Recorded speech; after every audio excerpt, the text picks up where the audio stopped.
am one of your hosts, Valerie Lewis, an assistant principal here in Gwinnett County, Georgia. And I am just excited to be here. And I'm going to also go ahead at this time and pass it over to my co-host, Dr. Will, who will introduce himself, and then we'll kind of move forward with our panelists and giving them an opportunity to speak as well. Dr. Will, all yours. Hello, how are you doing? And thank you, Valerie, for the introduction. Yes, I am known to the world as Dr. Will, and today we'll be talking about skills and the importance of them. You know, we live in a world of digital disruption and transformation. We no longer live in a world where people are going to work 30 years for one company, get a golden watch, a party, and you go home. And because of the uncertainty around the world of work, because of technology and the internet, you have so many jobs that are disappearing and new jobs being created, new industries being created, which means that becoming a lifelong learner is a part of what everyone must do. And in doing that and learning new skills and keeping up with new knowledge, it is a way for you to be able to upscale your skills as well as keeping to further develop your skills so that you will be prepared for the uncertainty that we know of now that exists. And so now if you are ready, Val, we can ask our guests to introduce themselves and then we can get on with the discussion. Absolutely. And so panelists, at this time, if you don't mind, go ahead and unmute your mics and tell people who you are, give them a little bit of your background so that they know who you are and what you're bringing to the table today.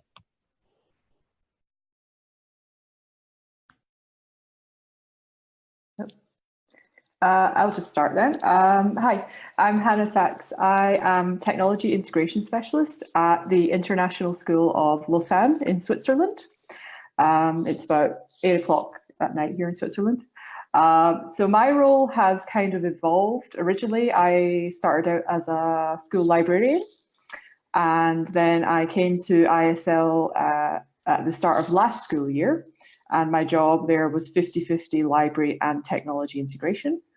Since then, it has changed. So I'm almost full-time technology integration now. So with that, there's been a real sort of evolving of what I can do, what my skills are, trying to promote those within the school community and make staff realize that, you know, I have these skills and I'm here to help. So this is why I'm particularly interested in contributing to this panel today. Thank you, Hannah, for that introduction. And thank you for taking the time out because I know it's nearing bedtime. So we definitely appreciate you and what you do. And one thing that I heard you say is just helping people to recognize that you're here to help. And a lot of times when you're in that helping role, we know that sometimes that's perceived in a different way.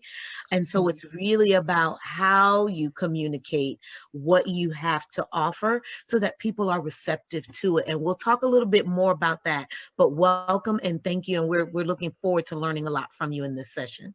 Thank you. All right, if we can have our next panelist, we'll go with Matt and then we'll go with Chappelle.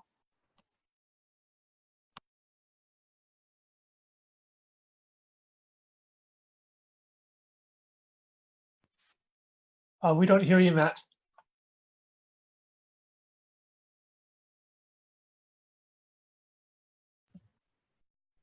While Matt's getting his microphone and his audio set up, Chappelle, if you don't mind, jump in and go ahead and introduce yourself, and then we'll get Matt situated. All right, can you hear me? Great. All right, hey everybody.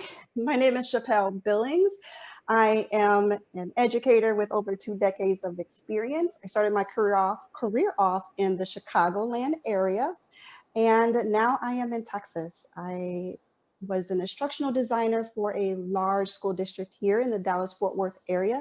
And currently I am an education consultant helping other training facilitators incorporate technology within their training sessions. Good afternoon, everybody.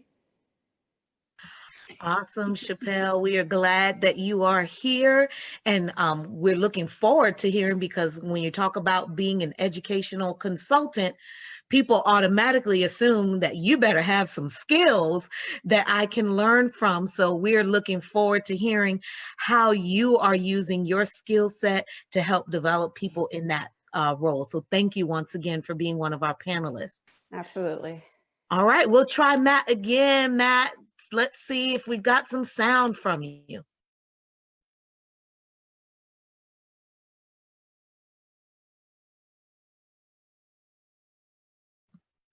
What I found in the past, Matt, if you don't mind, maybe if you log out and jump back in, sometimes that helps to reset your audio, and that's okay. We'll wait for you to get back. You won't miss a thing.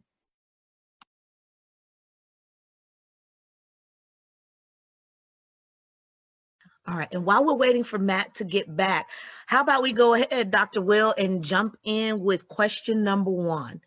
Do you want to take that question? Unmute yourself, Dr. Will. You know, I've been doing a podcast for 4 years now. Been using Zoom, and I get caught up like this. So how is everyone doing? And are you ready? Are you ready? Oh yeah, let's go. Can you hear me? Yes. We can hear you. Wonderful. Well, good morning from Australia. It's 5 a.m. over here, so like the sound, we're a bit slow to get connected. I'm a high school history teacher. I'm in my 7th year of teaching. I'm also the head of the HISI team, which is Human Society and its Environment. So we look after all the humanities style of subjects. And from my very first year, I've been a connected educator and started the hashtag HistEdChat on Twitter, which really helped me to grow as a young educator, but also to connect with people around the world. And fit right in with this whole panel around promoting your skills. So because I was thrust onto the global stage connecting with educators and they thought I was experienced. So yeah, passionate to be here today. And if I fall asleep, just nudge me or something. All right. Well, thanks for joining us, Matt. You looking like you got a Bentley in the backyard. Yeah, maybe. There's kookaburras laughing behind me, so. Uh-oh. So how do you identify your skills and offer it to others in your organization to move forward?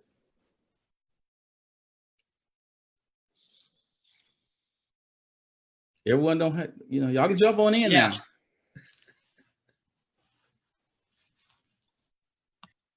It's that awkward silence. Hello. Is that on my? No. Oh, I think one of the ideas I got is even before I started in teaching was volunteering. Volunteering with organizations in areas that were not necessarily in my passion.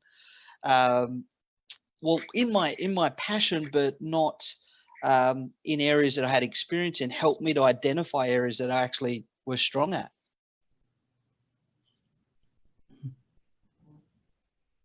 Yeah, that's a tough one. A tough one, I'd say, because there's the sort of there may be a gap between what your interests and your skills are, I guess.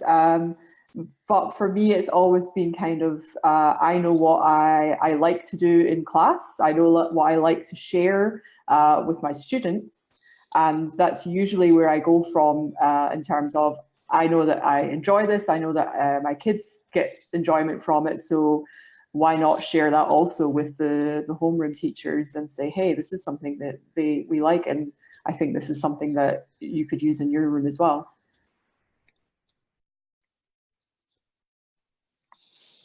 Hannah, I absolutely agree. Just things that I'm really good at, I like to do.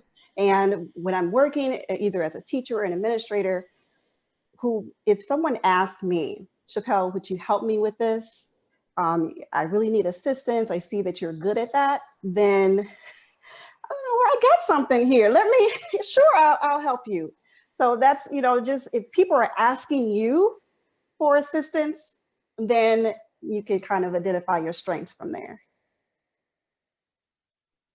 Another one I think, Will, is I've got mentors in my world. Every year I've had a mentor, and one of their job is to sort of identify in me my skills, but also my weaknesses. And sometimes I can turn those weaknesses into skill sets if I grow and learn through the process. But they've been really helpful for me in identifying areas that are skills of mine and that I should use and utilize. And I'm hearing a lot of great things here. So your interests and your skills aren't always synonymous.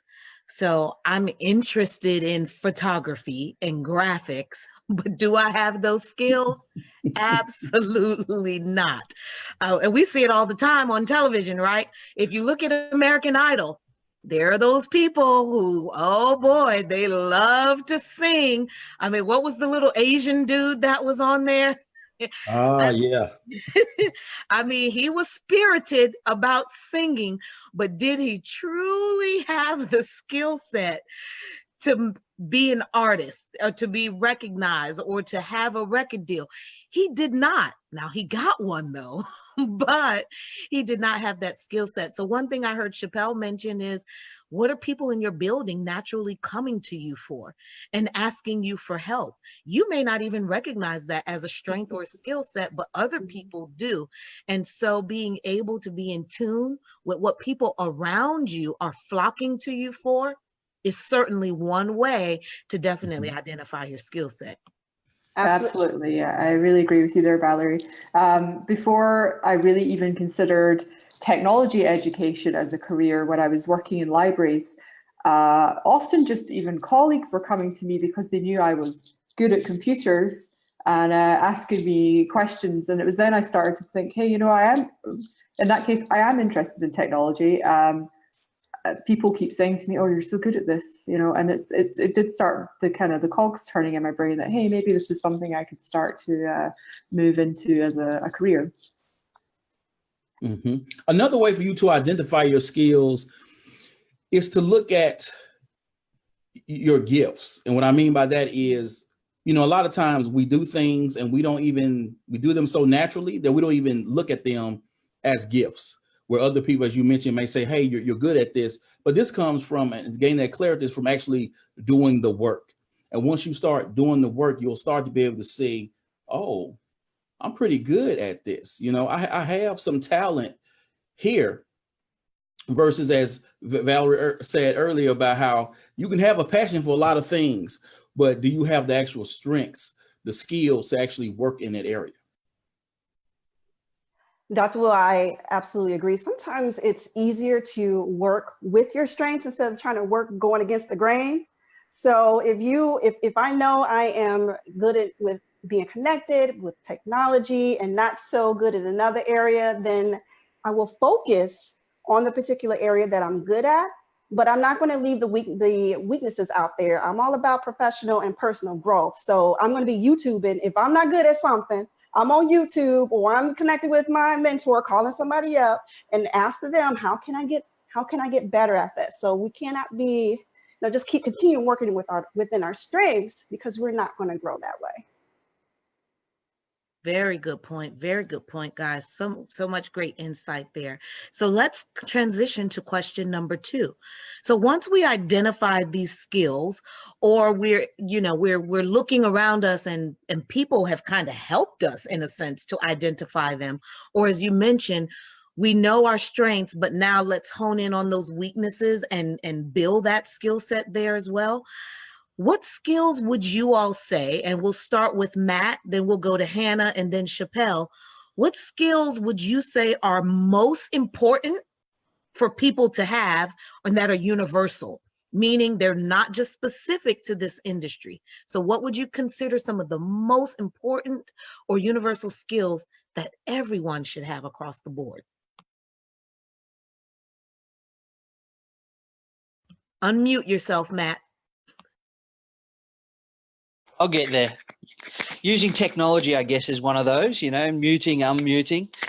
But it is so important, being able to use technology and be flexible and versatile. Communication skills, obviously, transferable across industries. Another one is managing and working with people. And I'll go a little bit further and say perhaps collaboration skills. So being able to work on a project and collaborate, whether it's in the same country or in my case, often us Aussies have to collaborate with people all around the world at different times. So for me, there have been some of the skills that are most important and are transferable across industries and experiences. Very good. Hannah, we'll bounce it to you as well. Matt, you've given us some very good points and tips there, and we're going to come back and build on those as well. Hannah, what do you think are some of those things that we need that are universal? Like Matt said, absolutely, collaboration skills is so important for changing around careers for the future. I would also say adaptability is really important. Not just adaptability in terms of being willing to change around roles, but also adaptability in things like your communication methods. What works with one person or group of people is not going to work with everyone else. So you really need to be able to adapt your methods of communication. I would say that's a super important one too. And Chappelle, what do you think? I would add the ability to observe, because we have these strengths, and I got this. I'm good at X, Y, and Z.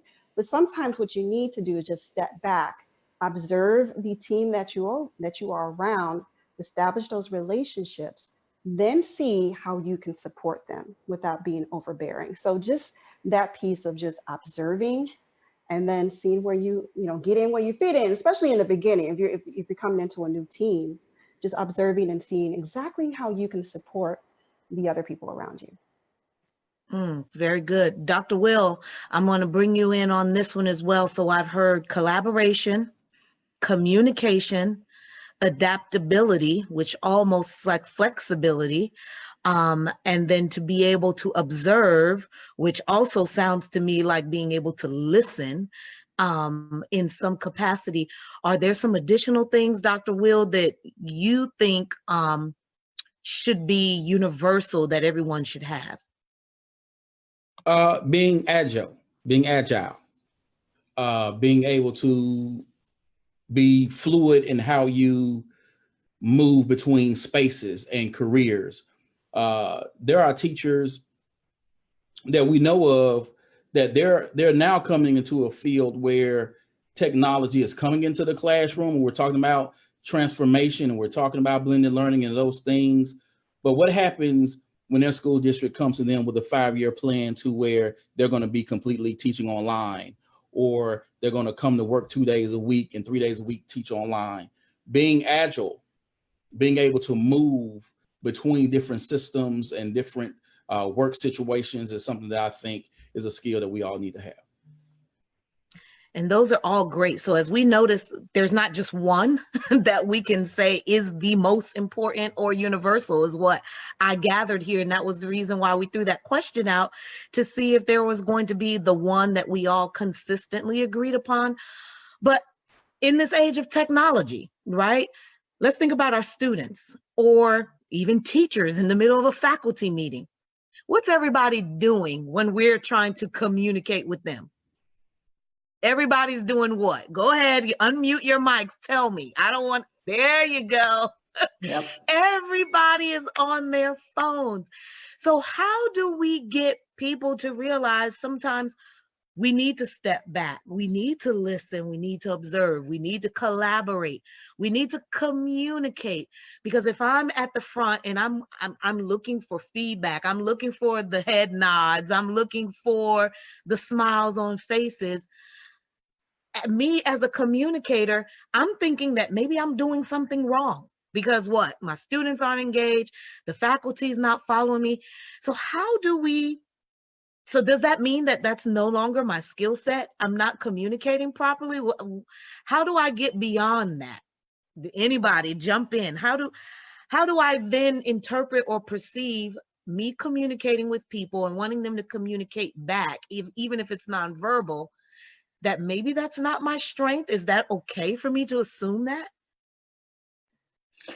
But see, Sorry. well, I'm just saying that's where sort of being agile can come into play. We've all heard about why have a faculty meeting when an email can go out, or if you know a certain something needs to happen, very quickly, you could do a Zoom meeting with people instead of that face-to-face where people can get in contact with you on that device because they're using the device anyway.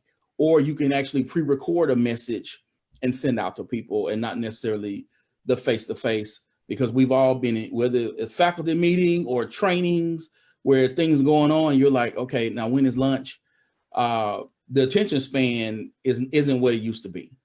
And so that's why I would say being able to use technology in different ways and being agile in terms of how do we approach different forms of communication now, I think is something that we need to look into. Yeah, I absolutely agree. That's what I was going to say as well. It's not that our communication is poor, it's that we need to look at how we communicate these things. Perhaps we need to adapt what we're saying. Is it a video? Is it something that do we do a flipped classroom? Because we know our students, a lot of them just can't sit there and listen to you talk for 5-10 minutes even. They need to be doing something, they need to be more active. So do we look at how do we get the important things that we need to communicate to them out in a way that they will be able to actually take that message in? Go ahead. Something with my team meetings is making sure that I even give them some time in the meet to read the emails that perhaps they haven't read, because we can send stuff out on email, but they don't have time to read it. So sometimes if it's critical information that I need them to know, 5 minutes in the meeting, but I also try and create a purpose for the meetings that they get excited about coming to. So they've got opportunity. They know there's most of the meetings going to be their voice and their contributions to something that's bigger than just their own responsibility. So it's faculty projects, it's faculty vision, it's what do we need to do to be better as a team, because we've got 5 or 6 individual specialists, different subjects, and we need to come together and build community. So it's about connection and community when I'm holding a meeting. So they know that's important to me, being connected, because we can fly solo as professionals, but we need to be connected so we can go, how are you going with that class? Because I'm having the same challenge. What can we do together? Absolutely, Matt. Being able to, you have to know who your audience is. And just like I said before, observing, getting to what is the best way, just ask them, what is the best way, that you prefer for me to communicate with you? And then that way, people will be fully engaged if they prefer face-to-face, or if they prefer anything that's online, then the best way to do that. Those are excellent tips, everyone. And so with that, it comes back to you now promoting your skill set, because now if you have this, blended learning, I heard, or being able to integrate technology instead of having the faculty meeting face-to-face, utilizing Zoom, you're also using those skill sets that you have for technology, but you're also modeling for them the different outlets that we hope they would transfer back to their students. Because right now we already know the pain point for students is this sit and get and lecture style. So not only are we modeling what we expect to see when we go into classrooms, do evaluations, that I think Tim put in the chat, that listening and empathy piece. We're being empathetic and respectful of people's times, their learning styles and preferences, but we're also being able to promote those things that we know we bring to the table as well. So I love it, love it, love it all. So Dr. Will, I'm going to pass it over to you for question number 3. So after you have identified your skills and your gifts, what you do well, how do you determine or discover your niche market? Because none of us can be all things to all people. So how do you discover that very special recipe, that secret sauce you have in order to market it to a specific set of people?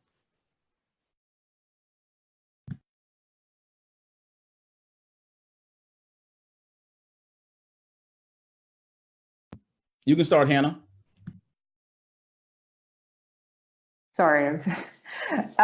For me, I guess how I discover my expertise or my niche, it's from using it more than anything. From the what do I use every day? What are the same things that I'm covering over and over again? Always with me, it starts with what am I using with my students that makes my life easier, and then okay, if I'm finding this useful, for sure, this is the kind of thing that other people are going to want to know about as well. And that's so yeah. What do I use every day, and how can I then present that in a way that is useful to other people as well?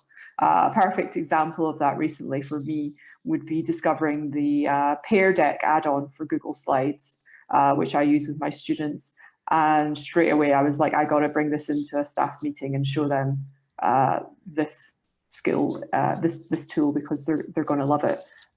Yeah. So, what do I use every day, and then can I bring that to other people? Chappelle? Okay.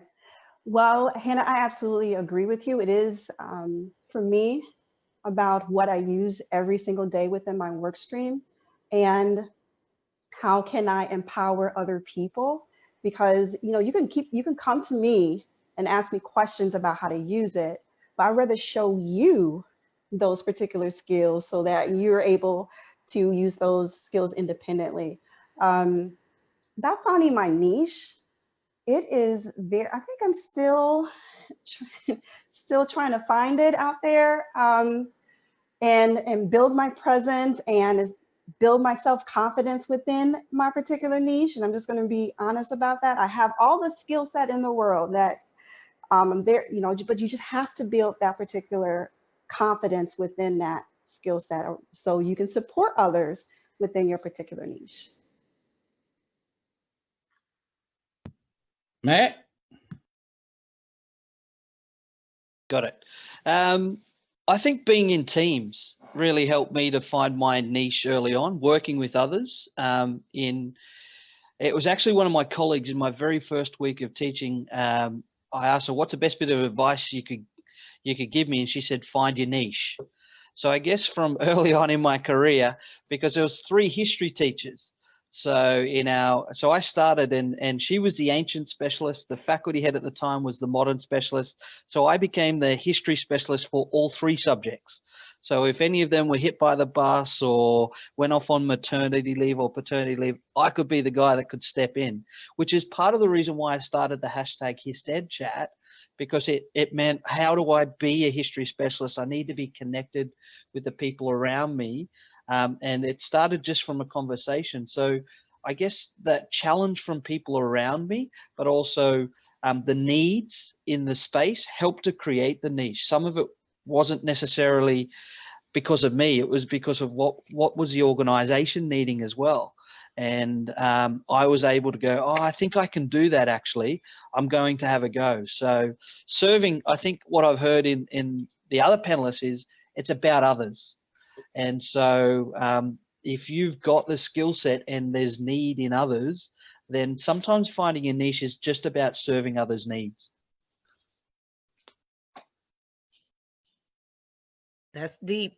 That's definitely a good point. And I love that, Matt, because a lot of times we're the ones running and trying to find what it is that we're good at. And sometimes it's just what's necessary. We do have to go back. So it takes us back to our first question, developing those skills that are needed, or finding those areas that maybe we weren't so confident in. And it doesn't mean that we can't groom and grow those, but then if people are asking for it and no one else is filling that void, then what might we do? And because we're connected educators, we already have that learner mentality. We have that hunger, that thirst, that passion, that desire to continue to grow, that growth mindset, so to speak.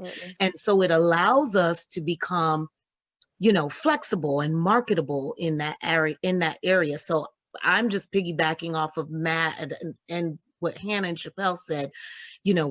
That lane comes to us, and sometimes we just realize it's just the thing that we do well on a consistent basis. And that becomes who we are. And people recognize, man, you're really good at that. If they want to know something, Chappelle's your girl. They want to know something, oh, you need to go to Hannah for that. Or Matt's got you covered. And so that becomes our niche. So excellent, guys. Valerie, I just want to add, it's okay to be comfortable being that go-to person, because sometimes you'll get caught up, why, I don't know why they're coming to me. I'm not the expert at X, Y, and Z, but it's okay to be comfortable within your niche and just eradicate that sense of self-doubt, because that will, that's going to put you back. So just be, you all okay, be comfortable.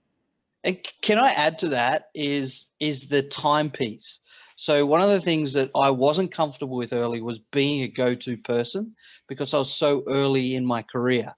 But as I started to embrace that, I went, actually, no, as an early career teacher, I can add something to this narrative, whether it was the technology piece early on, or whether it was, you know, my agility to do and be flexible across new ideas. So I think being a new teacher as well, if there's any new teachers out there listening, you can actually add something. You're bringing something to your organizations, your teams, because they saw it in you in the interview or the process.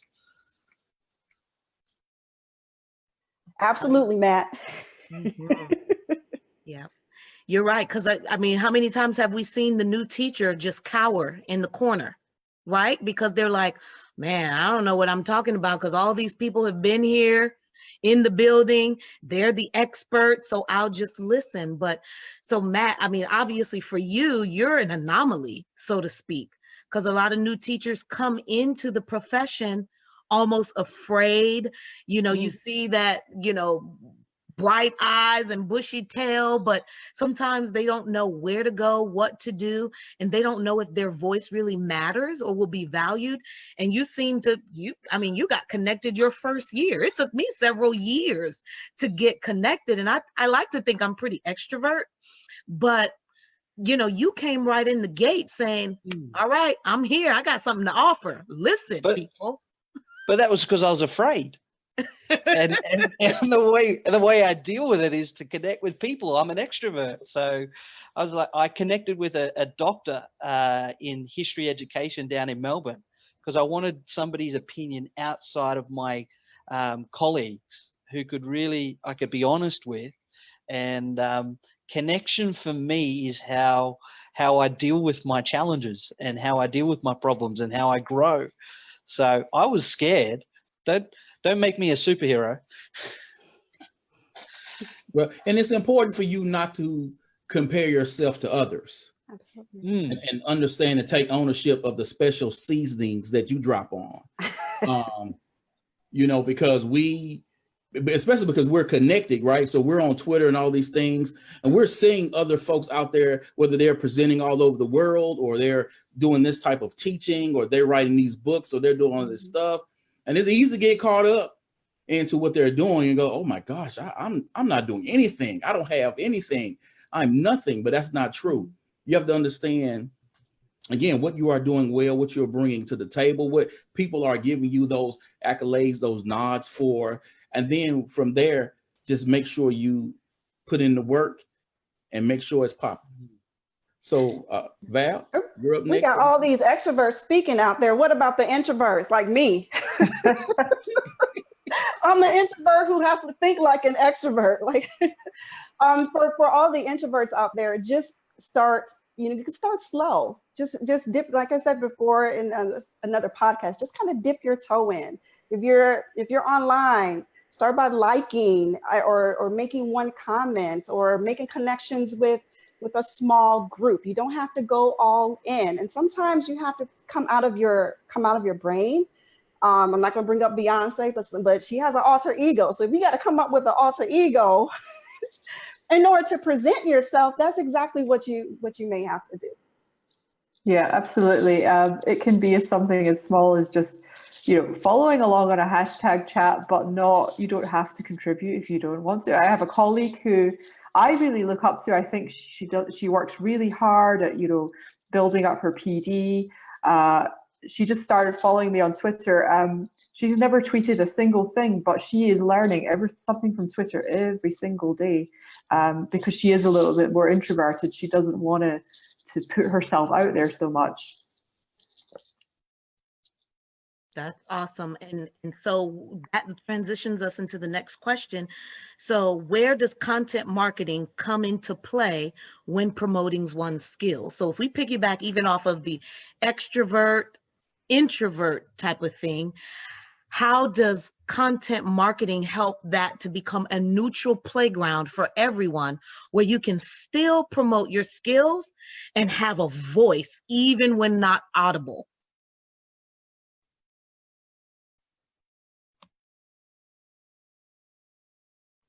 Matt, if you want to jump in, Yeah, go ahead. why not?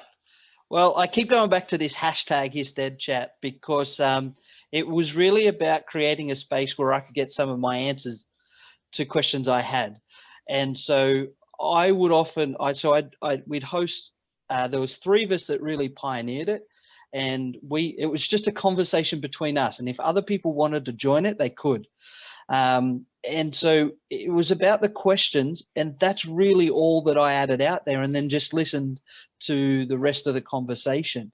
So I think Tim on the chat's just said the 1-9-90 rule, and that's so true, where you don't have to be the extrovert all the time. You can be a little bit introverted. I actually lost track of the conversations because so many people it was going so fast, and there was side conversations, but it was all good, and we would storyfy it, and then I'd have reading for the next fortnight to be able to process and develop and grow. So I think it is about listening as well as contributing in. So I'll start with that. I'll handball it over. Hannah, do you want to go in next? Yeah, and I would say, like, when you do want to start maybe stepping up a little bit more and promoting your skills, start small. It doesn't have to be, okay, I'm going to make a whole website for myself and I'm going to be on Twitter, 12, 15 hours a day. It can start within your own community. So if you're in a school, it can be, hey, working with one teacher who you have something you've noticed that you could offer to them with a little bit of, you have a skill that you think they would appreciate some sharing with.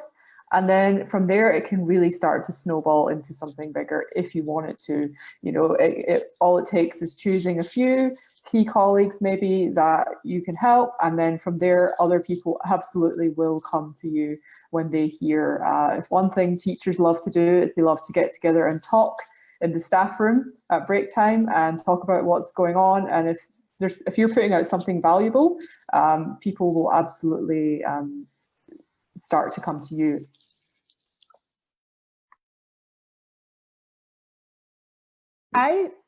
I think just coming from a very authentic place, and this conversation about building a brand where everything is glossy, you got to have your photo shoots on and your hair got to be blowing in the wind. And at times it's not about that. It's about knowing your why. Why do I want to be a connected educator? What content am I going to put out there? Building a plan around the particular content, because you want to build a story, so to speak, about how people want to, or how you want to be perceived. So if I want to build, if I want people to see that I'm a professional within technology and training, then across all social media platforms, you should see Chappelle Billings Instructional Design. Here's some tech tools, here's some tips, and then there's going to be some inspirational things included in that. But you just want to make sure that you build a story around your particular brand. But that brand has to come from a very authentic place. Very good. Dr. Will, do you want to add to that? And then we'll jump back to Matt. Well, you got to get started, people. I mean, content marketing is something that I would say everyone needs to do. And don't get caught up in, I don't have the tech skills, I don't have the technology, I don't have the money to invest in this. Blogger's free, WordPress is free. You can use this right here to create little videos to pop on YouTube. but you have to get started, because if you sit down and you try to plan and create a content strategy, it'll take you forever to get started. So don't make that as an excuse. Get moving. And once you're started, you can always iterate and create your own process. But at first, you just have to start. Matt, I think you wanted to jump in and add something else. Yeah, I was just thinking, LinkedIn has been very powerful for me, just setting up that profile on LinkedIn. It's not much that I do on it up until recent times. So, and then also I don't necessarily put out content through my own personal means, but I'm the chair of a charity here in Australia. And through their website, I'm using my skill sets to write blogs for their charity and to reach out to the teachers and the students that organization's connected with. So again, I go back to serving another person's need can also help create that space where you can, as Chappelle said, sort of create your brand and your own story, but do it in a way that's for others. And I that's my modus operandi, is content marketing that's helping others build their selves or their organizations. And I get the kudos along the way. That's right. So what I'm hearing here, you guys, is just start. Start small if you need to. I believe Hannah mentioned you don't necessarily have to be the expert, but in some way, you asking a question or contributing, that helps. So whether you're the introvert or the extrovert, if it's just you contributing in a small way, whether it's a graphic, a meme, you don't always have to be tech savvy and things don't always have to be beautiful, but making that brand, when people see, as Chappelle mentioned, your profile, they can get a glimpse or a snapshot of who you are without even speaking to you or having a conversation. What do the posts that you put out there say about you? Or what are the questions that you ask on social media tell me about who you are? And that's content marketing in itself. And of course, as you consistently do that and you grow and you build, and depending on what path you want to go, whether you end up into the field like Chappelle as an educational consultant, then you can think bigger about, okay, what does my website look like? But baby steps, and that's it, guys. It's like the tools. We present all these tools to educators. You can't use all the tools for all things. Find the tool that serves the purpose and start small, one thing at a time. Excellent. So Dr. Will, I'm going to pass this question number 5 back over to you, and then we'll round it up with our final question and wrap this session up. All righty, people. So how do you continue to grow and develop your skill set as you start to look at where you want to see yourself 5-10 years down the line?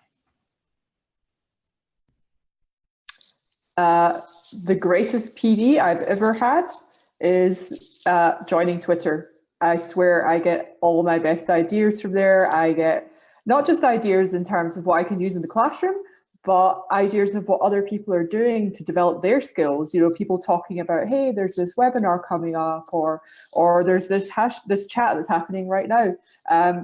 Being on Twitter is, like Cassie's saying right now, it is a huge life changer, and it's the best PD you can have, and it's free. It's free. You can access it from anywhere.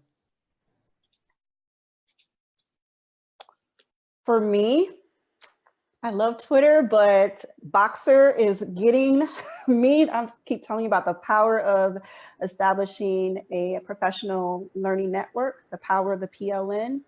And Boxer, I'm like, I don't want to get all emotional, but the groups within Boxer is so powerful for your professional learning. It's so if you're an introvert and you don't want to get out there public facing like Twitter, then Boxer is like the back end, a mysterious place where you can kind of connect with other educators, and you can share, you can collaborate in one group.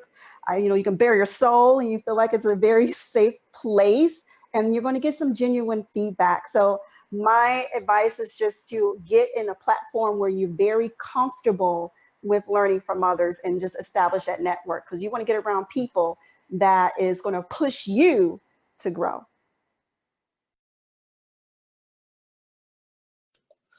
I'll back up Hannah. Twitter, it helped me take my first steps in my first year, and I look at where I am now, 6.5 years down the track. It was the starting place, but it was also the starting place for conversations. So taking some of the conversations offline and connecting with people that I've connected with. One of my colleagues loves Russell Tarr in the UK because of all his work with history education. And the fact that I connected and found out that she liked him and sent him a message and say, hey, can you send my colleague an email? Because she loves you. She keeps coming in and talking about all your work, and I know you. And she was over the moon. So taking the conversation offline as well can also help to, extend that, whether it's through Zoom, Skype, email, or even Twitter direct messages. Russell asked me to promote his book here in Australia. So, there's mutual benefits as well, where you can support and encourage each other. So definitely Twitter. If you're not on Twitter and you're watching this Zoom, get a handle. Excellent. Dr. Will, go ahead. Quickly, I would like to add EDX. It is a joint venture between MIT and Harvard, and they have all of these self-directed courses, whether it be on blended learning, instructional design, etc. And for a nominal fee, depending on the type of course you go through, you can actually get a certificate from EDX saying that you completed this course. And so I'm going to be starting a course on instructional design for online learning actually on Sunday. And what I like about those is that when it comes to my resume, to be able to put on there EDX certificate, that will look forward for me in terms of putting my skills out there.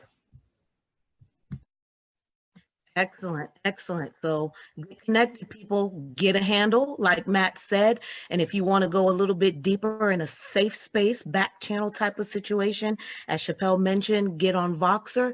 And then if you really want people to know that you've done some work and you've put in some time and get a certification or be certified for it, then EDX, as Dr. Will has mentioned. So connect with people, you'll find like minds. And that's the way to grow your skills, is to be around people that are like you, but it's also to be around people that are not like you, because you're going to grow and stretch your thinking because you're seeing different perspectives. And so with our final question, guys, here to round us off at the end of this session, which has been fabulous. Once we've identified our skills, multiple, more than one, doesn't have to be just one, can they be transferable from one industry to the next? And I heard Matt talk a little bit about that. So I'll open it back up to the panelists. Does my skill set only have to work for my workplace, my job, the profession that I went to school for, and that's it? So how do we transfer those skills into other industries? So Hannah, we'll start with you, and then we'll bounce to Matt, and then Chappelle, and then Dr. Will. The skills are absolutely transferable. What you're doing is you're building real broad skills that can really go to any industry. Communication is a huge one, obviously. If you are using things like building blogs and websites, you've got some great skills there that can be used anywhere.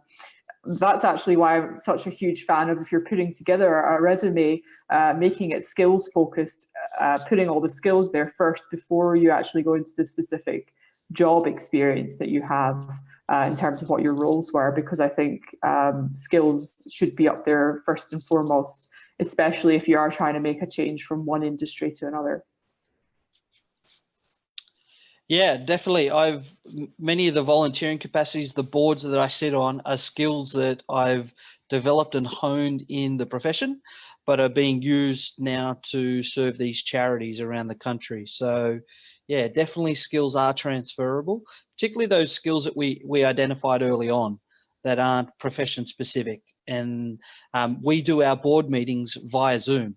So I've got a board member in New York and all around Australia. So those skill sets that I've picked up in teaching have definitely transferred across into those other areas of my life. So I'll keep it short there.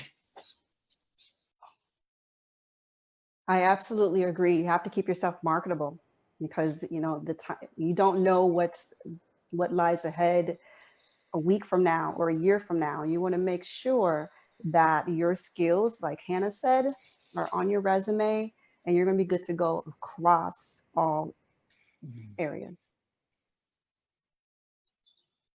Yeah, I saw something the other day which actually it ties into this quite well. Someone was talking about the teaching profession. I think it was like a little cartoon on Facebook, and it was like, what other profession do you stand up and perform for, 8, 9 hours a day? And that's a great skill to have. That really, you can say you're a teacher, but you could also say you're a performer. And that's not just for teachers as well. That's also for someone like you, Chappelle.